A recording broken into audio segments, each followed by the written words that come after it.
First tonight, a federal investigation raising new questions about the cause of a 2023 train derailment that sent 10 cars plummeting into the Yellowstone River near Reed Point. That derailment, which happened in June of 2023, shut down rail traffic for months. A total of 10 rail cars were ruptured in the crash, with about 419,000 pounds of asphalt petroleum liquid and 12,000 gallons of molten silver released into the Yellowstone River, along with tens of thousands of pounds of scrap metal. Tonight, MTN's Kagan Harsha has been poring over the findings of the Federal Railroad Administration's investigation. He joins us now with new details on what we're learning tonight. Yeah, Andrea, that report is certainly a lengthy one. We're talking about 483 pages here in total, outlining what federal investigators found in the wake of that derailment. Although the findings outlined here, they do conflict with an investigation conducted by Montana Rail Link, leading to perhaps more questions here than answers. There's asphalt everywhere. It's covering rocks. It's stuck in willows. Nearly 2 years have now passed, but this was the scene many encountered in the days and weeks following that 2023 train derailment near Reed Point. Oil and chunks of asphalt littering the river.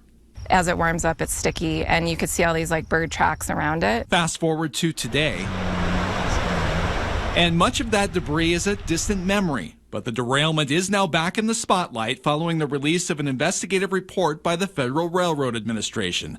Among its key findings, the 115-year-old bridge was structurally sound. A diver inspected the bridge's piers and found, quote, scour is not believed to be a contributing factor in the cause of the derailment or the collapse. Unfortunately, the report fails to identify any other potential causes of the derailment. The inspection reports for both the track and the bridge were up to date, but there's one finding in particular that's generated a lot of conversation, and that's around a broken rail identified on the far east end of the bridge down there. That broken rail, according to a company hired by Montana Rail Link, happened at the spot where two sections of rail had been welded, and according to MRL's investigation, may have played a role in the derailment. This photo clearly shows the gap in the tracks.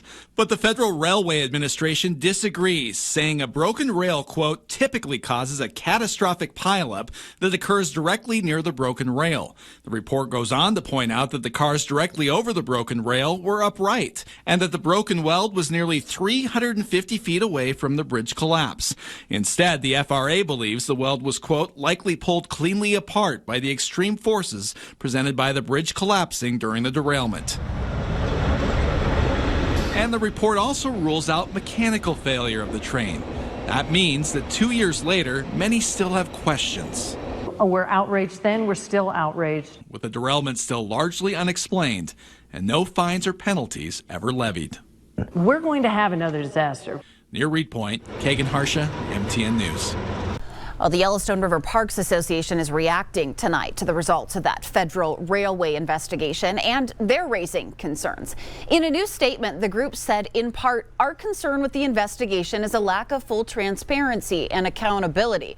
The state of Montana should be using every tool at its disposal to make sure our resources are protected and, when they are damaged, fully restored. You can read the full statement along with all of our past coverage of the derailment right now at ktvq.com.